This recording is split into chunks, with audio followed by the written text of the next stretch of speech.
and thank you all for joining us here today. My name is Melanie Sisson, and on behalf of the Center for Middle East Policy and the Strobe Talbot Center for Security Strategy and Technology, it's a pleasure to welcome you to the Brookings Institution for today's conversation on the occasion of the 20th anniversary of the war in Iraq. The decision to go to war is always enormously consequential. It is momentous because of what we know will happen when we make the choice to go to war, and it's consequential because of what we don't know will happen when we make the choice to go to war. The events and outcomes and effects that we don't anticipate and we can't control. When the United States initiated war in Iraq in 2003, we of course did so with a rationale. We had objectives and we had expectations. We got some of what we intended, and we got a lot of what we didn't intend over the subsequent 20 years. And all of those events together, the expected and the unexpected, have consequences that are ongoing. They are complicated, and they are very human. So it would be some combination of foolish and arrogant to claim that we're here today to talk about what it all means. And so we certainly won't be doing that. What we will be doing is having a conversation that is honest and introspective and reflective, and that is very much focused on what it is that we should be understanding from those 20 years of experience, what we can understand from those 20 years of experience, and certainly what we can learn from them. To do that, we've assembled a really outstanding group of observers, analysts, scholars, and strategists. Marcin Al-Shamri joins us from Baghdad today to share her perspective. She is a longtime, very sensitive observer of and has written extensively about civil society in Iraq.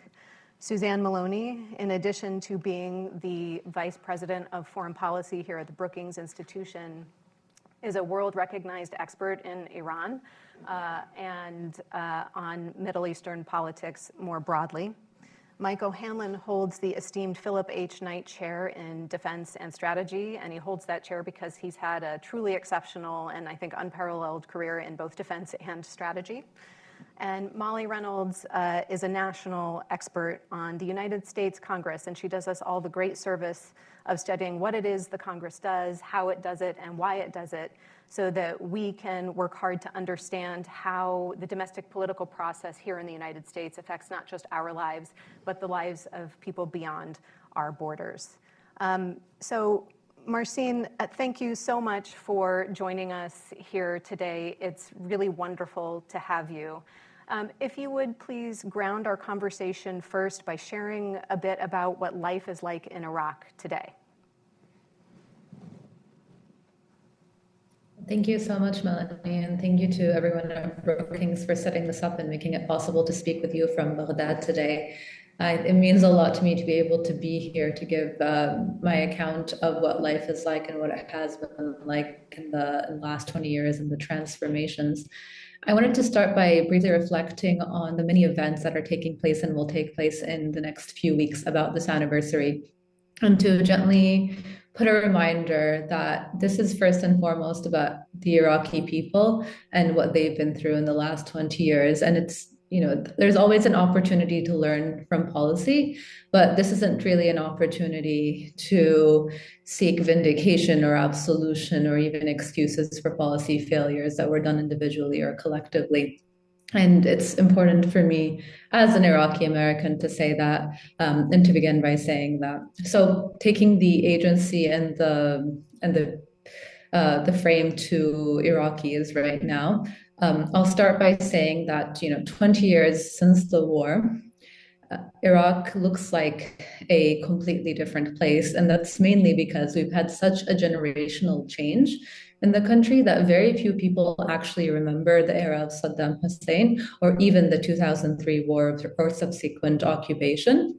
And you'll find a generation that remembers the Civil War, of course, but the entire era of the 2003 war and what preceded it in international politics is not something that young Iraqis remember today. And the country is predominantly young. Most Iraqis were born after 2003. And, this actually makes Iraq feel a lot different than you would think. And I find that the focus on the anniversary differs vastly in Washington or in the United States versus in Iraq, where it's largely been forgotten.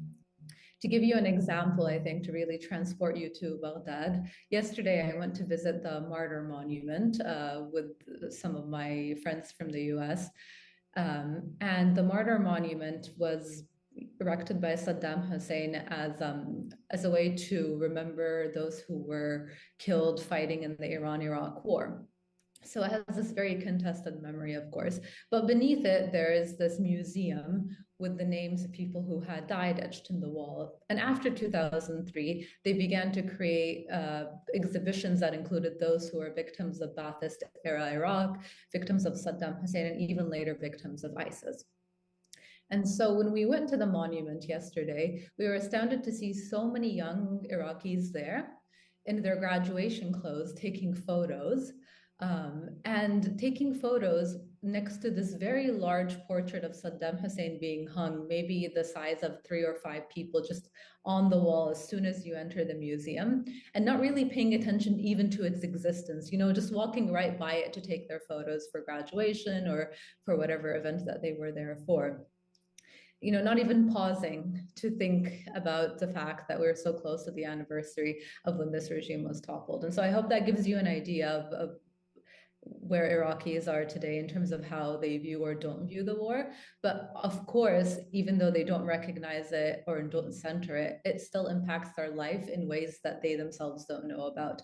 And its legacy continues in so many ways in Iraq today. It continues in the corruption that we see has really crippled the country. It continues in the political system that was set up, and it continues in the regional dynamics that prevent Iraq from finding stability and coming to peace internally and with its neighbors.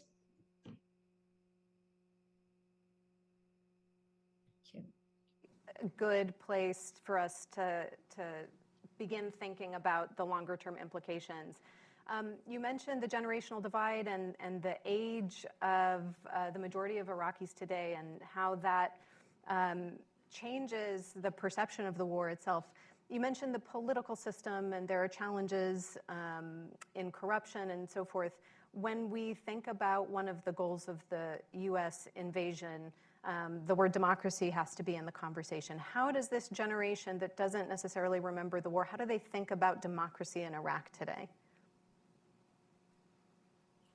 They are a very unique generation in the sense that they don't really compare democracy to anything that came before. And you actually see this as a common theme across the world. When you have a youth generation that has no memory of authoritarianism, they tend to have very high expectations of what democracy should look like. And I think Iraqi youth are no exception. So when you look at the opinion polling from Iraq about how they view democracy, there's various views and contradictions that are represented. On one hand, Iraqis strongly associate democracy with poor economic performance, they associate it with instability, and they associate it with poor governance. And I think that's largely a reflection of the fact that they consider these to be the attributes of their country that they don't like. At the same time, if you ask an Iraqi on the street if Iraq is a democracy, they'll likely say that it's a sham democracy or it's a fake democracy. However, if you also look at the opinion polling, and ask Iraqis if they think that democracy is the most suitable form of governance, most of them, over 60% of them, will agree that it is. So there is an appetite for democracy in Iraq, but there is a strong association that I think is shared elsewhere in the Middle East about democracy being incompatible with economic prosperity. And I think this is a case for Iraq. But I think there is also an issue in Iraq that is a bit unique in that the instability, the poor governance, the poor services after 2003 has generated what can only be described as authoritarian nostalgia among Iraqi youth who, having never lived under Saddam, have a very specific idea of what life was like there under that particular regime. So they tend to focus on the fact that the Iraqi army was strong, that the borders were secure, that the country was respected, even if not liked, but at least respected. These are all things that they lack. They think about, the opportunities for employment that they hear maybe parents or grandparents talk about. I'm not saying they have an accurate view of what Iraq was like under Saddam Hussein, but they do express authoritarian nostalgia, and that does complicate their view on whether or not they actually want democracy. And how do Iraqis understand or think about Iraq's role in the broader region in the Middle East? And how do you think about Iraq's role in the Middle East today? Iraqis feel very much caught between many powerful actors in the region. They're very aware of intervention in their country. If you remember the protests in 2019, there was a strong sentiment of anti-Iranian intervention, and those were mainly youth-led protests. At the same time, last year, there was a Turkish airstrike in Duhok Governorate in the Kurdistan region of Iraq, and a lot of Iraqis died, I think about 20, and it created this extreme anti-Turkey wave in Iraq in which people wanted to boycott products and not travel. And the other thing that really comes into play in Iraq is the fact that there is a visible drying out of the rivers, and it's strongly associated with Turkey and with Iran. In terms of powers in the region being more powerful than Iraq, of being able to withhold resources from Iraq. So there's the sense that the country is weaker than it should be, weaker than it was, prevails. And of course, there's been a improvement in relations with the Gulf in the last year specifically, but having been an accumulation of work over the last 5 or 6 years. And I think Iraq is getting to a place that it's happy with in terms of relations to its neighbors, but Iraqis are very sensitive to foreign intervention in any way. I mean, rightfully so. Marcin, I have one more question for you for the moment, and this comes from an audience member who noted, as you have just described, that there are a lot of challenges for Iraq today and into the future. And this audience member had asked, are there any reasons to be optimistic for Iraq? Oh, I'm a very optimistic person when it comes to Iraq, and mainly because I can't afford to be anything but optimistic since it does concern my own country.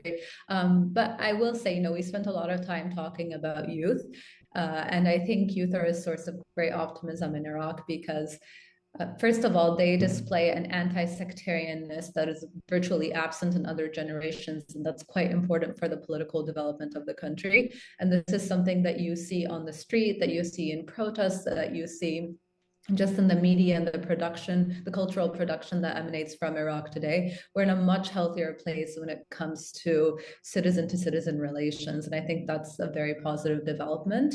I have optimism that these very same youth and the civil society forces that exist in Iraq today will develop, even if slowly, enough to be able to seek reform in the existing institutions that we have today, and to protect Iraq from sliding into authoritarianism or sliding further into authoritarianism, depending on your view.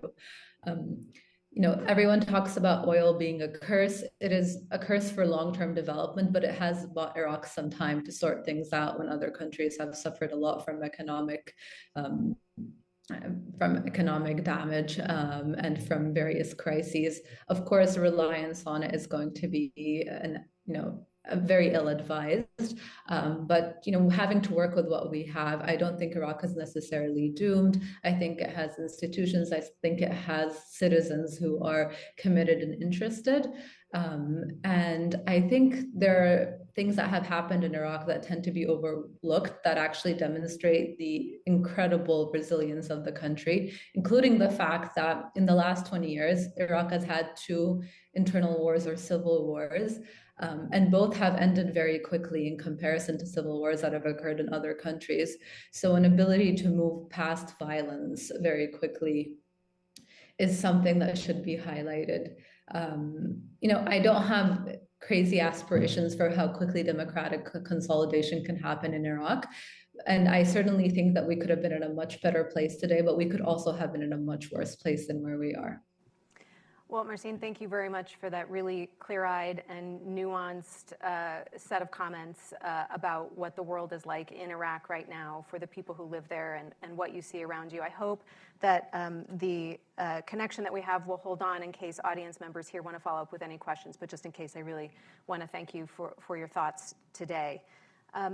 Suzanne, I'm sure you're prepared to talk a bit about Iran, and I thought we could start with giving us a little bit of a refresher about what Iran's role was in the region 20 years ago and some comparison with what its role in the region is today.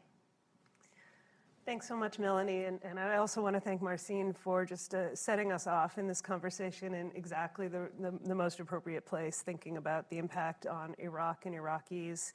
And I think that, you know, over the course of this conversation, I hope that we do come back at times to both the human and the fiscal toll. I know both countries have experienced it, and it's a toll that has been experienced across the region. I'm going to get to your question in just a moment, but I did want to make this remark that, you know, when I go back to visit my parents' grave in my small hometown, buried next to them is the brother of a high school classmate who was a diplomatic security officer with the State Department who died in Iraq, Stephen Sullivan. And I think that, you know, this is something that we all live with from a political sense, the human toll here in the United States, the human toll of perhaps 500,000 Iraqis and others who've died as a result of the conflict. And I think that it's just very important to have that kind of human perspective. So I'm very grateful that we started off with Marcin. I do want to get to your question and actually speak to the impact on Iran and how Iran's role in the region has been transformed by this war. I will say that one of my last visits to Iran came on the eve of the conflict, when it was quite clear that the United States was moving in a direction where conflict was, if not inevitable, highly likely. And when I visited with a senior representative from the foreign ministry there in late 2002, and we discussed the possibility of a war in Iraq, he said, "We've been there. We know what this will look like. It will be very, very bad for you." And so this is one of the themes I hope we can also speak to, the extent to which, you know, some of the outcomes, particularly the early outcomes of the war, were eminently foreseeable and in fact not built into the planning in the way that they should have been from the perspective of the US government. Iran at that time, of course, still had a rocky relationship with Saddam Hussein's Iraq. The war, the 8-year war between the two countries, is one that forged the worldview of the current leadership in Iran and left the Iranian government and, frankly, the Iranian people more generally scarred and feeling isolated and very much encircled. And so the kind of role of Iraq in Iranian security thinking, I think, has always been quite significant, perhaps more significant than we fully appreciate. The Ba'athist regime was inimical to even the Pahlavi, the monarchy that preceded the Islamic Revolution, and Saddam Hussein's invasion left, as I said, very significant scars and a very significant impact on Iranians. They had never, in fact, settled the war, and there was still, I think, quite a regular sense that, in fact, frictions could escalate once again between the two countries. And so at the time of the U.S. invasion, the Iranians, you know, saw this, I think, very clearly as something that was going to have long-lasting impact on the balance of power in the region. They also were incredibly well positioned to benefit from it because they had nurtured a Shia opposition group as well as relationships with the Kurds and others in Iraq, which enabled them to have significant influence in Iraq over the course of the immediate aftermath of the war and of course, in the 20 years that have followed.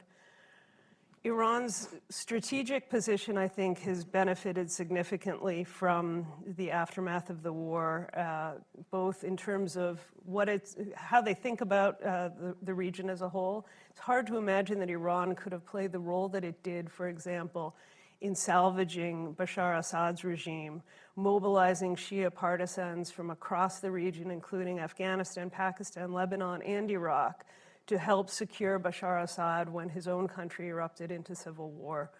That wouldn't have been possible if there had been still this sort of adversarial relationship in Iraq. But I think more generally what it's given Iran is a sense of strategic depth. That a country that, as I said, had felt isolated and encircled as a result of the war suddenly had a natural ally because the United States' emphasis on trying to create fledgling democracy in Iraq meant that, by definition, there would be a dominant role for the majority of the population whom were Shia, who had, in fact, not held that kind of a position under the Ba'athist regime. And so the Iranians have not just benefited from their prior and longstanding ties with some of the Shia groups in Iraq, but they, in fact, built relationships across the board, every slot on the roulette wheel, effectively, funneling money and weapons and arms to groups all across Iraq and playing a very significant role there. So, it is transformational. I think it's also been transformational in the sense of Iran's, use of militias and its reliance on non-state actors to influence outcomes, not just in Iraq, not just in the Levant, but also, of course, in Yemen and elsewhere across the region. That the relationship that they had pioneered with Hezbollah in Lebanon, then later applied and perfected in some respects in Iraq with various groups, enabled them, I think, to have this wider reach through other groups, enabled people like Qasem Soleimani, the now slain head of the Quds force in Iraq, who became legendary for his ability to respond and to exert influence and insert Iran in conflicts around the region. It was the sort of testing ground of Iraq, which enabled figures like that to rise, which enabled the Revolutionary Guard to essentially develop a kind of new life in terms of their influence within the Iranian security establishment at a time when, in fact, Iran might have gone in a different direction. So I'll pause there, but I just really appreciate this conversation and look forward to continuing to engage with our colleagues.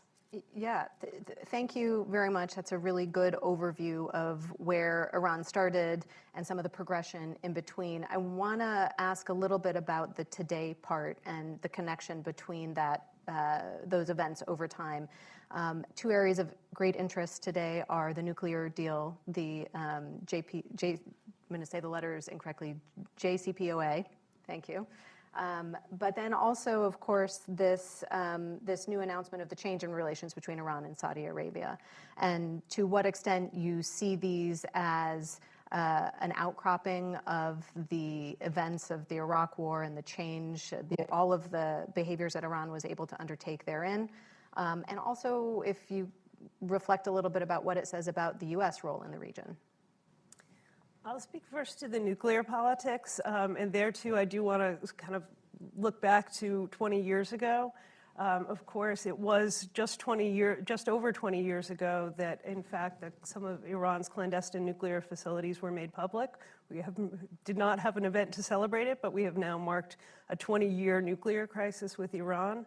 And I think, the Iraq War had two direct impacts on that. One was that the U.S. invasion of Iraq and the subsequent comments about going all the way to Tehran by some former or then U.S. senior officials appears to have had an impact on Iran's nuclear trajectory in the sense that it was later assessed that the Iranians shelved longstanding work on weaponization in 2003, and to this date, the U.S. intelligence community continues to say they do not have evidence that that work has resumed. So it did have an intimidating effect on Iran's nuclear plans and development.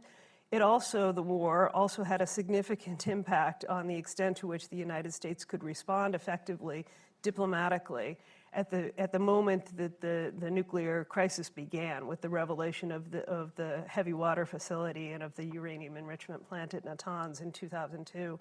The Europeans, in fact, tried to mobilize negotiations with Iran. This was at a point where Iran's nuclear program was significantly less developed than it was in 2013 when an interim nuclear deal was in fact achieved, or certainly significantly less developed than it was today.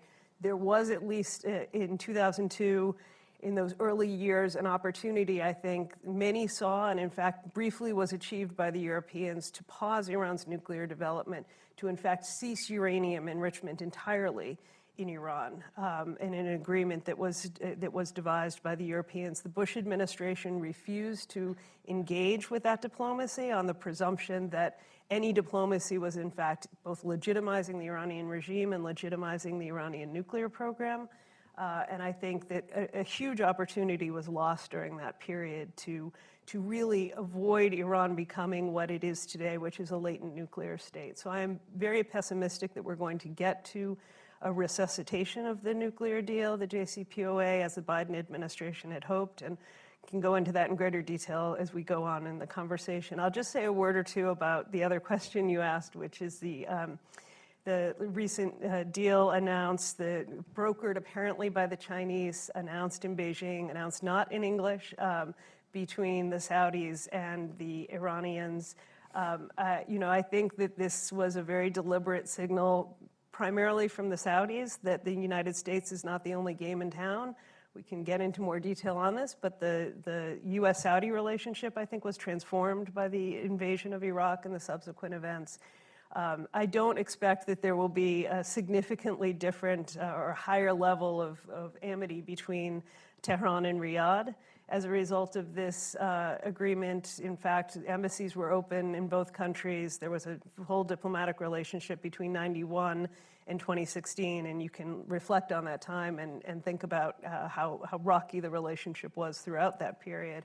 But I think that it was intended as a direct signal to the United States that there are other options for all the players in the region, and that the United States' dominance since the 1970s in the Middle East may now be contested by other players.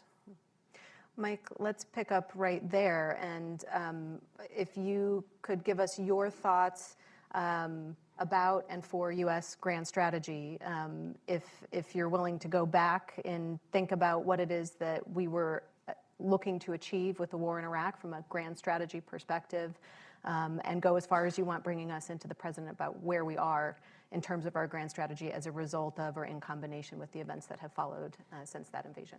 Thanks, Melanie, and hi, everyone. Happy St. Patrick's Day, but even more to the point, for those who have served, whose families have served, thank you. And we've asked a lot of you in uniform, but also across the State Department and other parts of the government. It's been a very difficult 20 years, especially for Iraqis, but certainly for many Americans. And I know we all want to extend that word, and I want to just echo what others have already said. Second, I'm still hopeful that while this war was extremely costly, generally badly done, perhaps quite probably unnecessary, and overall very discouraging, that still eventually, with the long sweep of history, some net good may come of it. I'm not claiming that today at this 20-year mark. I think the costs have been far too high to justify where we are in terms of Iraq's potential future.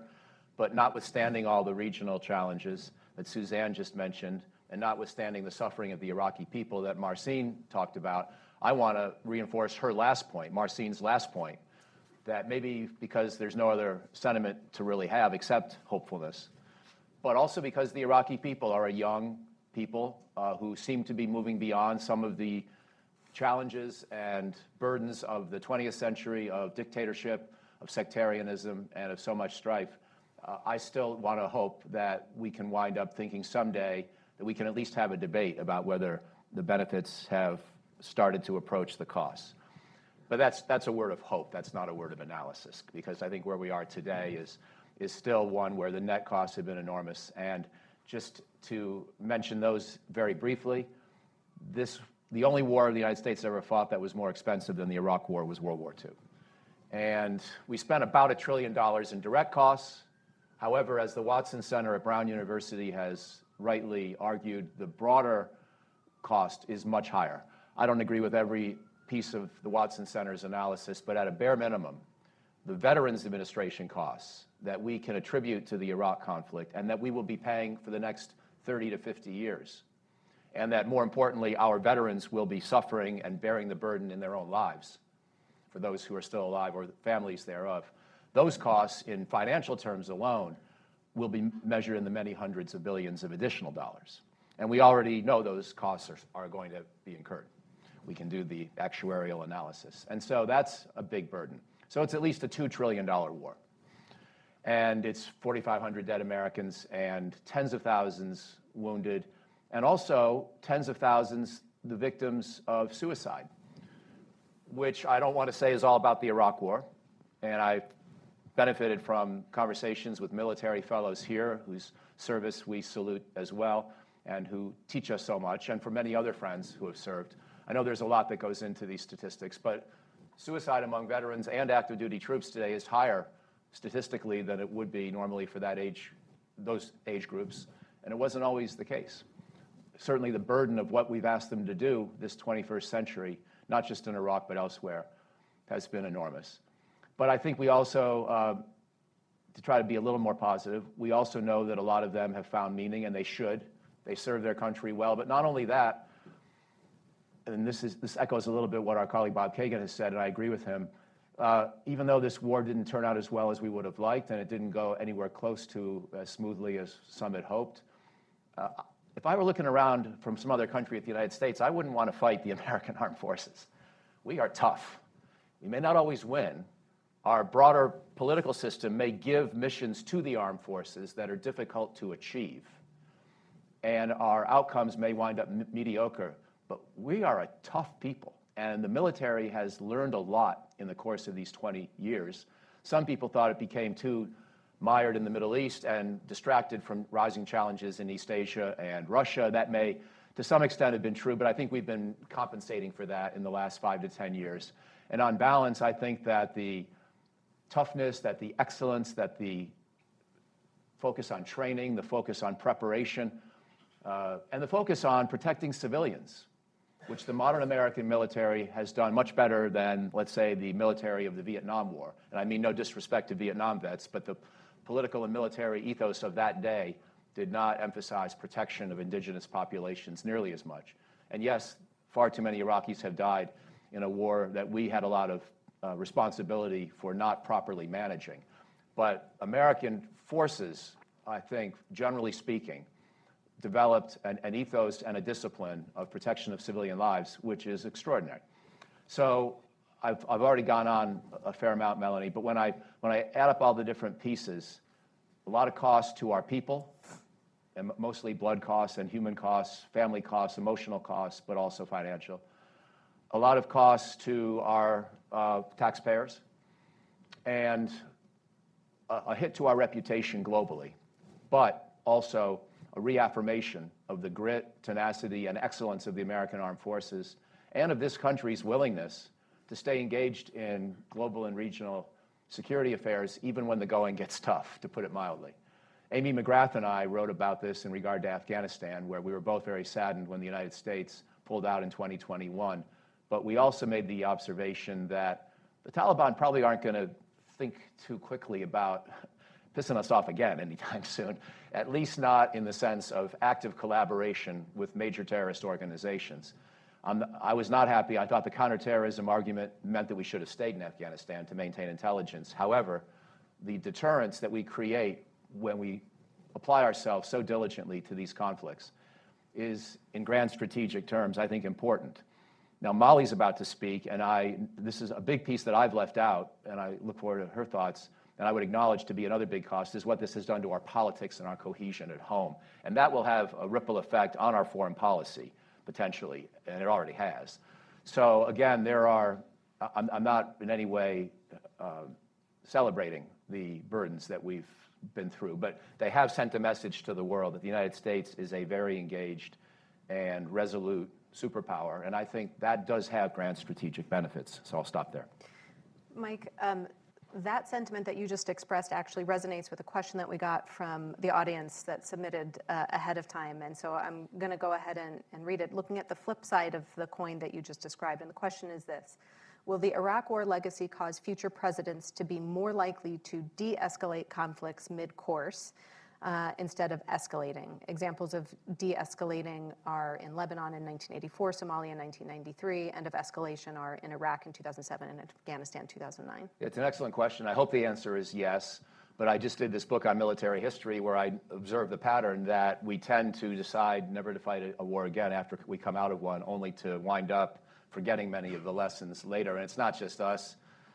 People have a tendency to think the next war is going to be different because we have new technology, we have brilliant war planners, we have the martial spirit of our people, we have new concepts of operations, and you really see this pattern through history where the tendency of wars to be longer, harder, bloodier, and more difficult than expected at the outset is typically forgotten a generation later when people think about the next conflict. It doesn't have to be that way. John F. Kennedy remembered the outbreak of World War I during the Cuban Missile Crisis, to his great credit. And there have been other examples of cases where policymakers have remembered history, but it's all too easy to forget. I would argue that Secretary of Defense Donald Rumsfeld, the late Donald Rumsfeld, forgot this truth with the expectation of a rapid victory in 2003. And I respect the late Secretary Rumsfeld for his intellect and for his boldness of thinking, but on this one, I think he was wrong. And certainly Vladimir Putin got it wrong last year. You weren't asking about Russia, you were asking about American decision makers, but I'm trying to identify a broader human tendency. And even our own CIA thought Russia would win fast last year. And that's sort of a remarkable mistake for an agency that did so well otherwise in anticipating and warning the world about what Putin was planning. So I have to say that I hope the questioner is right, that we'll remember this, that especially if thinking about war against China or Russia, that war tends to be more difficult, longer, less predictable, less controllable than people believe at the outset. But history argues it's going to be a tough lesson to remember. Molly, Mike just alluded to the fact that wars, of course, have more than just foreign policy antecedents and implications. They have domestic policy antecedents and implications, too. And could you share with us some of what those were and that dynamic in the United States around the initiation of the Iraq War in sense? Sure. So I think it's really, I really appreciate how we started this conversation kind of centering the human cost both in Iraq and in the United States. I'm probably going to sort of touch on the American piece of that as well. But I think it's really important to remember the way in which the decision to invade Iraq and the conduct of American involvement in Iraq were huge structural forces in American politics domestically that we're still living with today. So it's a little hard to kind of tease cause and effect here, but there are a couple of places where American involvement in Iraq really illustrates big forces that we're still living with in American politics. And I'll start by noting that even prior to the invasion and then persisting through the period of American involvement, American public opinion on U.S. involvement in Iraq was more polarized than any American military, by party, than any American military action going back to sort of the advent of modern polling in the 1930s. This was true basically as soon as the issue emerged on the national agenda at sort of in the run-up to the invasion. There were still relatively high levels of support among Democrats, but there was a gap between Democrats and Republicans.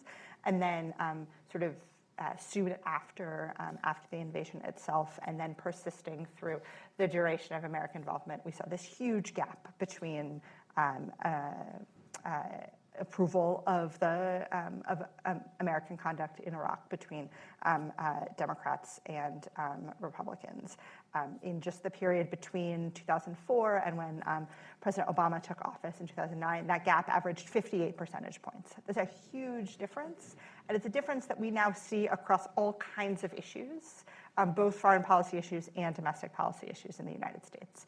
So when we think about things like polarization of public opinion today around U.S. support for the war in Ukraine, we continue to see this sort of persistent polarization by party. And so it's impossible to say if we should attribute all of that trend beginning with the U.S. invasion of Iraq, but it's certainly continued.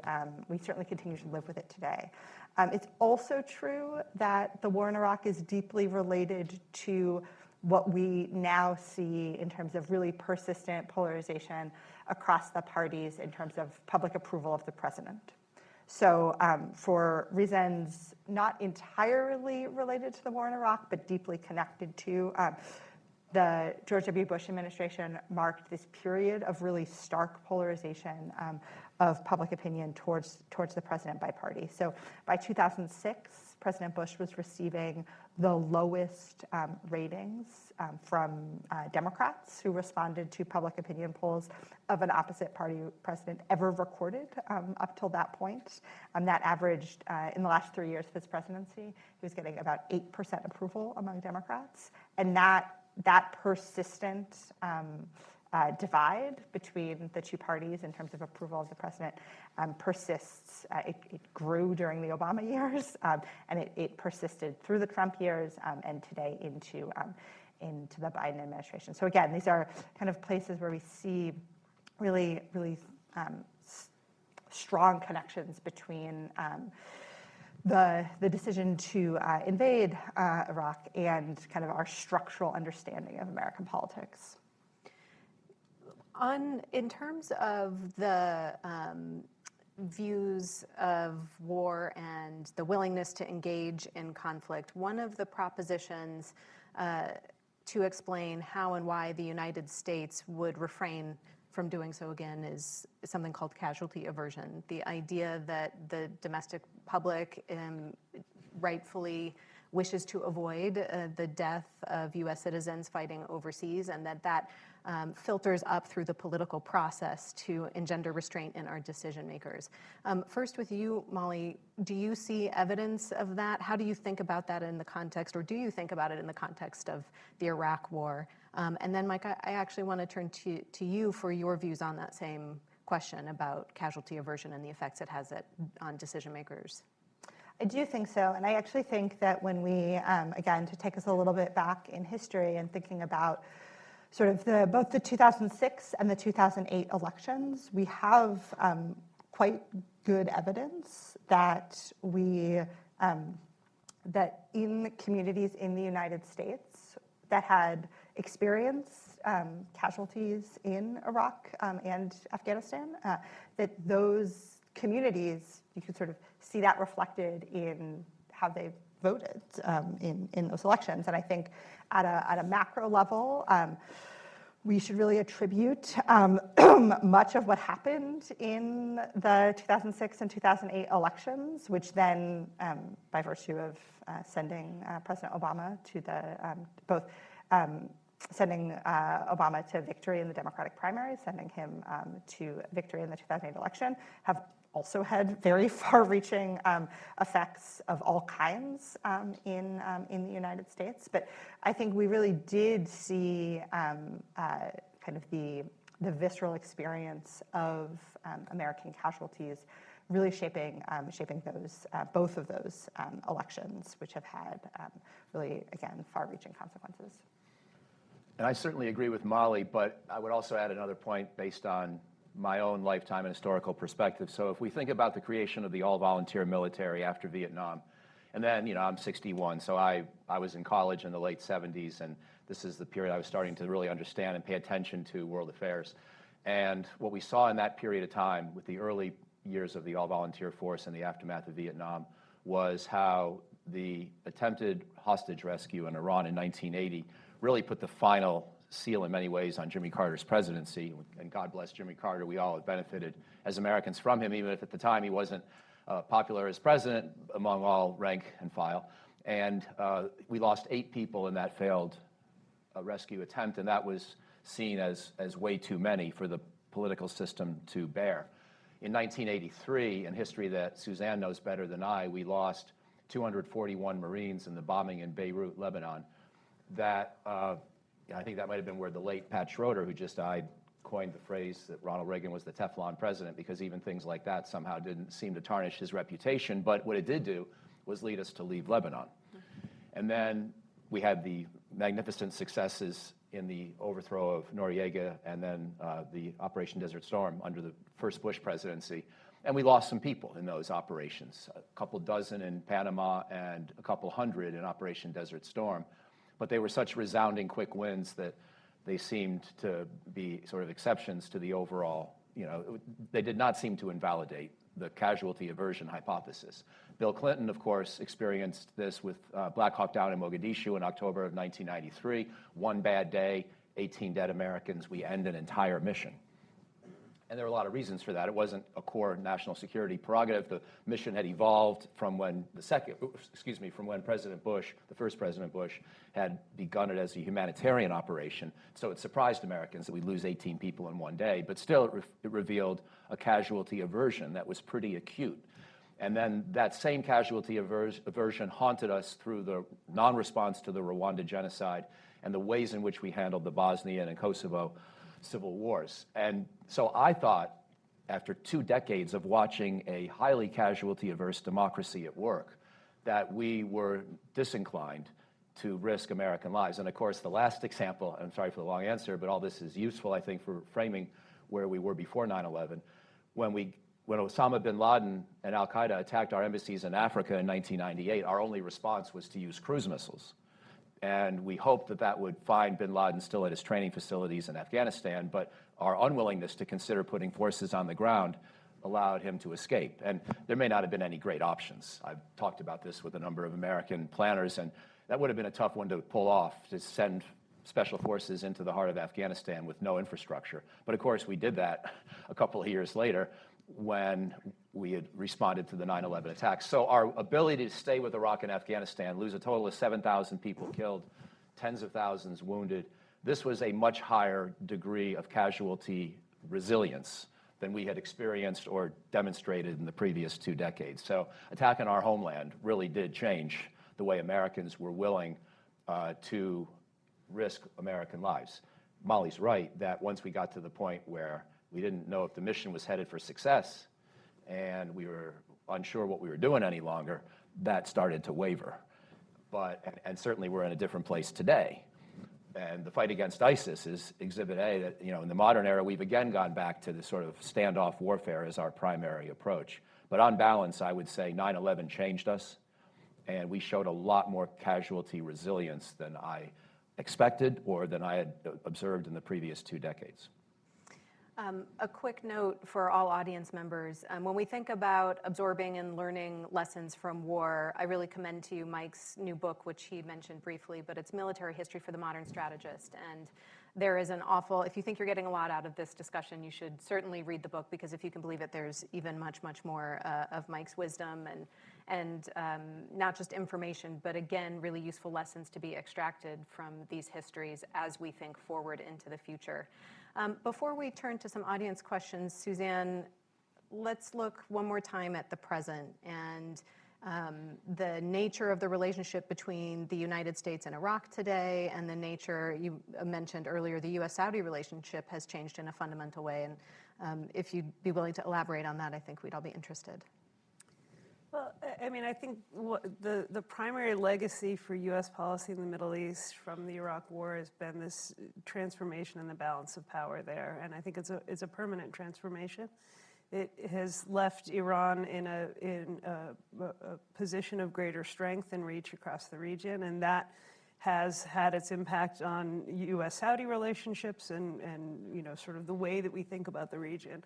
But it's also, there's also been a significant set of developments within the region itself that are, I think, largely divorced from the broader strategic picture, and that is that we have a more assertive Saudi leadership, a younger generation coming to the fore, both at the leadership level and in terms of popular opinion, that is changing the way that Saudi Arabia is governed and the way that the Saudi leaders want to extend their own reach across the region. And so I think it is, in some respects, a maturation of a longstanding partnership, but one that has come with quite a number of frictions as we try to adapt to the current set of circumstances. And so this also has some interesting, I think, domestic political dynamics to it, because as and here I'm talking outside my expertise, but as the Democratic Party, I think, has moved leftward, there is a greater emphasis on issues of human rights and responsible use of American force in the region that is particularly focused around the U.S. role in supporting the Saudi intervention in Yemen. That is, and I'll turn to, or I'll hopefully throw to Molly in just a moment to discuss this, but I think that this is the world in which we live today is a world in which the U.S. can't dictate outcomes in the Middle East, and in a world in which the United States doesn't want to dictate outcomes in the Middle East, primarily because we're focused on the urgent challenge and the pacing threat. I've probably got the adjectives reversed there of Russia and China. This began during the Obama administration with the much vaunted but actually mostly unseen pivot to Asia. It was taken, I think, in a more significant direction by the Trump administration, which, as Mike suggested, was determined to leave behind the legacies of the wars in Iraq and Afghanistan. President Trump, of course, campaigned against by highlighting the $7 trillion the United States had spent on these conflicts. And I think, now the Biden administration, in many respects, is continuing that same shift away from the region and to focus on Russia and China. And that has created opportunities for other powers. And particularly, we're seeing this new role for the Chinese, how real it is, how meaningful, whether the Chinese are prepared to, in fact, play the role that American officials once hoped of a kind of responsible stakeholder, able to mediate conflicts effectively, able to enforce agreements such as the one between Iran and Saudi Arabia earlier or last week, I think is very questionable. But it is a transformed balance of power internally. It is a transformed global balance of power, and that makes all of our aims and all of our activities in the Middle East more challenging than they have been in years past. But I think the domestic political implications of all of this are really interesting. So, Molly, yeah, I think Suzanne is right, and I think one of the things that has been really interesting for me as an observer of the U.S. Congress to watch in this space is the way that, particularly around the U.S. support for the Saudi-led war in Yemen, has created some interesting bipartisan coalitions in the U.S. Congress. And so, it's fitting that we're having this conversation today. Yesterday, the Senate advanced legislation to repeal the 2002 authorization for the use of military force in Iraq. That's expected to pass next week. And we have, that did so on a bipartisan basis. We have seen in the Senate in particular over the past several years sort of partnerships between the likes of Rand Paul and Bernie Sanders on efforts to use their kind of procedural rights as senators to push back against various forms of U.S. involvement in militarily in the region. And so I think it's as we think about, and I talked before about the really high levels of polarization in American politics, some of which are perhaps attributable, perhaps a reflection or reflected in opinion on the U.S. involvement in Iraq. I think as we've come closer into the present, we see sort of more more interesting politics on this. And the other thing I'll note about the AUMF and AUMF repeal is that I think, again, for folks who pay quite a lot of attention to the U.S. Congress, thinking about the role of the AUMF in allowing the executive branch to really have a very expansive view of what the president was able to do in the region over the past 20 years. That's concerning from a perspective of kind of congressional power and a healthy Congress that weighs in appropriately on foreign policy decision making. So I think Suzanne's absolutely right. As we sort of move forward, what will we see in terms of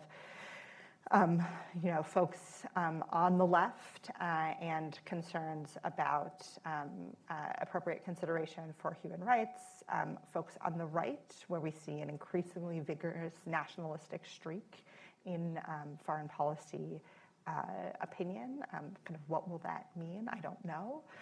But certainly going forward, the domestic political implications will continue.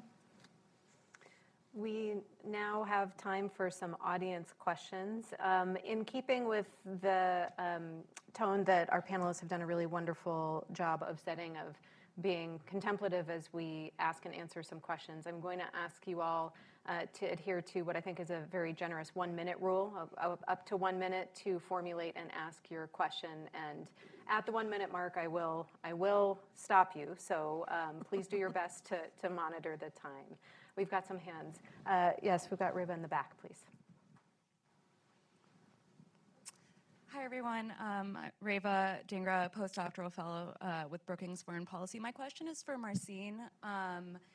You talked about, and you're an expert on civil society in Iraq, and one of the big challenges during the invasion and after the war was an empowerment of elites and Iraqi elites at the expense of civil society and civil society organizations and groups. So I wondered if you could talk a little bit about the growth of Iraqi civil society in terms of organizing, in terms of bottom-up organization, and whether there's been any evolution in inclusion of Iraqi civil society compared to political elites over the past 20 years. Thank you, Reva. That's an excellent question. And I think in an ideal world, Iraqi civil society would have been mature enough to participate in the first elections in 2005 and be a representative of the Iraqi people. But the reality is that for years, because of the Ba'athist regime, there really was no Iraqi civil society. What had been Iraqi civil society was decimated, forced underground, or in some cases, after 1991, had gone to the Kurdistan region. But in 2003, Iraqi civil society, many organizations were very young, were almost all organizations, barring a few important big ones, were formed after 2003. And because of the way there was a large influx of money into civil society promotion in Iraq from the idea that civil society produces democracy, there was a lot of ghost organizations that were mainly formed just to take money and run, essentially. So in a way, there was a lot of corruption in civil society work in Iraq. This, with decreasing amounts of money, with more serious work over the years, we're at a place now where we have a good number of serious and active organizations in Iraq. And in the last 2 elections, in the last 3 elections, you can slowly see veterans of civil society organizations, members who had been there for quite a few years, who have developed skills through being an activist, decide to run for office, particularly in either parliament or at the time that we had provincial elections at the provincial level. So civil society is a natural, way to create an organic grassroots political class that stands in opposition to the one that arose in 2003, which had mainly been in opposition, though not entirely.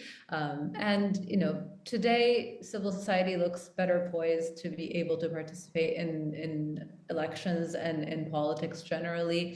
In the last election we had in 2021, which followed the protest movement of 2019 and was an early election, we had a lot of activity from first-time candidates, from those associated with civil society organizations or with protests. It's a positive development. It's not a big enough of a development to see significant change in Iraq right now. There's a lot of politicization. There's a lot of activists and candidates who get co-opted. I think in this sense, Iraq is no different than many other places where the money is where politics is strongest, and no one is immune, or no country is immune to the corruption of excessive funds in elections. Iraq is certainly not immune from that, and I think that's a challenge. All that being said, many organizations are younger than 20 years old and have had to deal with fluctuations in money. They've had to deal with the interests of the international community, pointing them to specific tasks and specific objectives that they deem important in Iraq, but might not actually translate to the reality on the ground. And quite a few of them are still thriving, still working energetically. To be quite honest, some of them, when I meet them, I'm quite amazed at their energy and amazed at their, not their verbal manifestations of optimism and hope, but the actual actions that they're taking that show that they are committed to a cause. So they really are one of the sources of optimism I have in Iraq, and they're really a space to look to in the future. Next round. We have a gentleman here in the front row, please, or the middle. One of the participants in this that nobody's mentioned is Turkey. Right from the invasion in 2003 till now, the Turks, I think, have played a bigger and bigger role in the area, and I was wondering if you have any comments on this.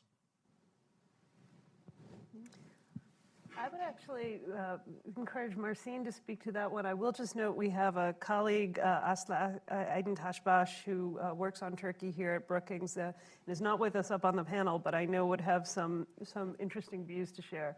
But Marcin did allude to Turkey once or twice in her remarks, and she may have more to add.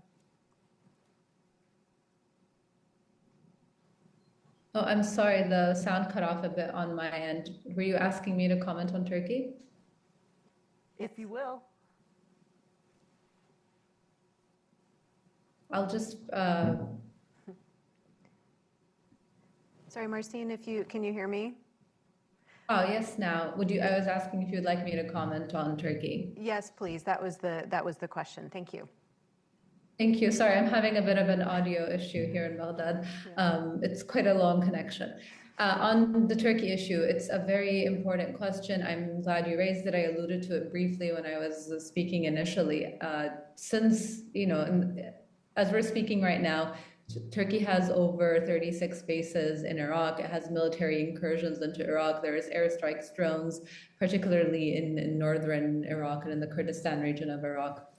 So it's not been a friendly neighbor, but this is largely because, according to Turkey, it's going after the PKK, the Kurdistan Workers' Party, an opposition group that it thinks that the Iraqi government and the Kurdish politicians in Iraq are unable to address or unwilling to address the issue. Iraq's weak borders are allowing this to happen. This isn't the only infringement on Iraqi sovereignty that we've seen. I think this is both an internal and external problem. Internally, there is a lot of discord and lack of coordination between the central government, between the federal government in Baghdad, and between the regional government of Iraqi Kurdistan. There is no coordination on Iraq's borders with Iran or with Turkey alongside Iraq on the Iraqi Kurdistan front, and I think that really speaks to a larger problem that actually ties to the way the U.S. treats Iraq and the way that Western powers deal with Iraq, and that they still really haven't reached a consensus or a uniformity in whether Iraq is truly to be approached as a unified state in which there is an expectation of coordination and centralization, particularly along borders, or if it's still viewed as two regions that are nominally a state but in reality operate separately. And along the security front, this is a very important issue to be addressed and can't be neglected, because where there are security vacuums, there are always threats of terrorism. And we've only just recently recovered from ISIS. Turkey, tremendously powerful actor. I didn't even get started on the water issues, but I don't want to take time from the audience members who may have other questions. Thanks. We'll go to another question now. Let's do the gentleman here on the end. Thank you. My name is Kohei Tsuji. I'm a reporter for Japanese television NHK. I have a question to Suzanne and Mike. I want to ask you about the political vacuum in the Middle East. Some of you mentioned that after the U.S. disengagement, there are players like China and Russia and Iran filling the vacuum in the Middle East. And given that this administration has been focusing on Indo-Pacific, I think this trend will continue. And what would be the longer-term geopolitical implications when these actors are expanding its sphere of influence in the Middle East? And also not only the geopolitically, but also the energy aspect, that the China having more influence on major oil-producing countries in the world. Thank you. Thanks for the question. You're certainly right to identify those trends. I think they complicate American foreign policy. I'm not sure we have to view them as fundamentally adversarial or at odds with our own long-term interests. In the short to medium term, I do think that our superiority in military position in the Middle East is an advantage for the United States in dealing with China, because China knows one of the deterrents to war is that China knows it's exposed with its global economic interdependence and requirements for raw materials and so forth, and we can make their lives very complicated outside of the Western Pacific. And as an American strategist, I find that advantageous. If we have to fight against China somehow, I would prefer that the fight begin with economic warfare, where we use military forces to reinforce the economic effects of shutting down global sea lines of communication and other such key areas of common interest, rather than having to fight China right next to Chinese shores. And I also think that there's less potential for rapid escalation to nuclear war if you're further away geographically. Obviously, I don't want any of this, but the point is for China to know that we've got ways to make their lives complicated that don't require fighting right next to Taiwan or China itself. And that's good for us. So I don't want to lose that quickly. But on the other hand, and this will be a handoff to Suzanne, and I'll be a little provocative just for the sake of argument, I don't really care who gets the privilege of being at the front end of the peace negotiation table over conflicts that never seem to get resolved anyway. So if China has, I have no concerns particularly about China helping broker this slight rapprochement between Saudi Arabia and Iran, because I don't think it's going to go that far. And frankly, I'd rather have peace than war, even if the Chinese get a little bit of the credit. So that's, I know that's oversimplistic, and she can now clean up my mess with more sophisticated analysis. But there are some aspects to the Chinese intervention or greater influence in the broader Middle East that I don't really regret. Well, I'll never hope to be more sophisticated than any of my colleagues, especially not the ones on this panel and here with us virtually.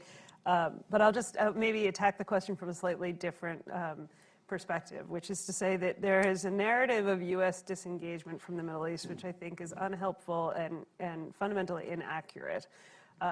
Obviously, we do not have the same level of American forces positioned in the Middle East that we did for a period of time, especially after 2001. But in fact, as the sort of primary economic and strategic power in the region, I think, in fact, we still are the dominant power. It is contested, clearly, and has been contested in some ways.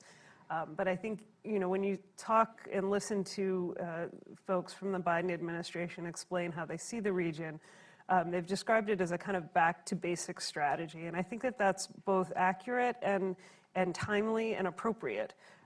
The level of troop presence that we had in the region between 2001 and sort of the 15 years that followed, I think didn't secure our interests in the way that we hoped that it would. It proved unsustainable from a fiscal perspective and from a human perspective.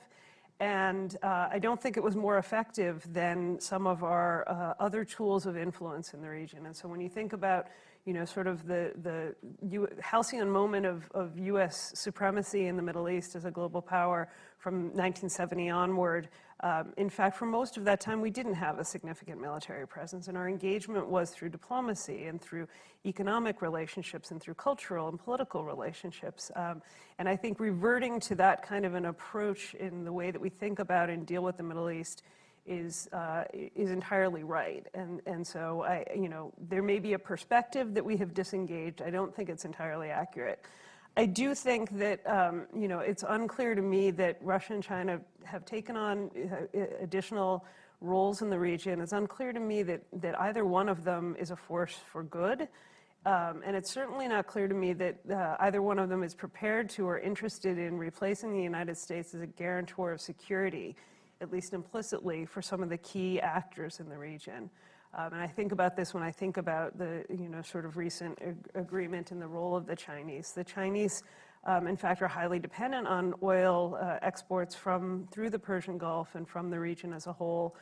It's not clear to me that had the attacks on Saudi oil facilities that took place in 2019 attributed to Iran, that I think has left some of the legacy of Saudi frustration with Washington because there was no response from the Trump administration, at least not in real time. I don't see the Saudis, I don't see the Chinese as being prepared to ensure that Saudi sovereignty would be respected in the future. I don't think that that's the role that they see for themselves. And so I think there still is a kind of implicit understanding that the United States is, in fact, the key security actor in the Middle East, and that hasn't changed simply because we have a smaller force presence in the region or because there are other actors moving in the region. Let's do one more question. The young lady here in the middle, please. Hi, my name is Abigail Haig from the Elizabeth Dole Foundation. We support military and veteran caregivers, so definitely want to thank anybody in the room who served in uniform or is a family member, caregiver, or survivor. So especially following the departure from Afghanistan, we saw a lot of our community really come to grips with what was going on and questioning their service, and a lot of emotions come back from Vietnam as well. And your comments on the human and family costs as well as casualty resistance really struck me. So my question is for both Mike and Molly, how can we be sure we don't rack up these costs and burdens in the future? And what is the political red line around these engagements? Care to start? You can start. Again, it's also very thoughtfully put. Thank you for your kind words as we start to wrap up about all those who have served and their families, which again we've all been echoing today, but nice to hear again. I think that, as Melanie asked earlier, we always have to worry about the next possible war. And there is no one simple answer of how to stay out. And sometimes you have to be ready to fight it to stay out. But I guess one point I'll make, and Melanie may want to comment on this too, because she's writing a book about U.S.-China relations, which is very thoughtful, is that I think as Americans we have to avoid the temptation to believe that it's a realistic standard for our military to be able to guarantee victory against China in any plausible scenario in the Western Pacific. I think that's too high of a bar for some of the scenarios. And but we still talk this way, like, victory is the only acceptable outcome. And I want to bring back a little Bernard Brodie from the nuclear age, who's told us that with atomic weapons, the purpose of militaries now must be to prevent war, not to win war. And again, it's not a complete dichotomy. Sometimes you have to be able to make a war tough and deny your adversary their objective in order to deter it. But I think we're going to have to make sure we can't be beaten quickly by China. That's a worthy goal. And trying to be able to win is a worthy goal. But in crisis management, the number one imperative is to stay out of the war, if at all possible, because this kind of a conflict would be so difficult to contain and would be so fraught with the potential for escalation. So it doesn't mean you want to be a paper tiger or give the impression of being one and let somebody else think they can walk all over you. So it's a delicate balance, but those would be some of my thoughts. So I'll say two things. One is a little bit just building off your comments about the work that you all do on working with veterans and their caregivers, and just to say that another kind of long arm of this conflict in the United States is that how to adequately meet the needs of veterans of this period is a continuing live political and policy question for Congress. And so Mike talked a little bit about the overall costs of the war, thinking just about going forward fiscally. This is going to be something we'll be living with for a while. I don't have a great sense of sort of what the red lines are, but the thing that I would add is that to my mind, they're also kind of conditional on everything else going on in the world at a given point. So, Mike talked before about the ways in which he thinks, and I have no reason to disagree, that kind of 9/11 changed the calculus here in the United States. I think it's also important to remember other things that were true of American politics and particularly the American economy in the early 2000s. We were in at this moment, we're in a very different economic situation. There are folks are very differently concerned about their own pocketbooks than they necessarily were in sort of the better economic times of the 2000s. And so I think as we evaluate whether it's China, whether it's somewhere else, kind of what the red line for intervention would be, it's not just about these questions of sort of can we win, it's about the broader kind of mood of the American public at any given moment towards taking on responsibility for involvement in other parts of the world. Well, I want to thank the entire audience, those online, those who submitted questions prior, those who are here and asked really thoughtful questions today. And I'm sure that you also will join me when I thank and express my appreciation to the panel. Policy is simply people making choices that affect people's lives. And so it's really always very heartening to have experts who bring to bear not just their scholarship, but also their humanity. So thank you all, and please come join us again for another Brookings event soon. Take care.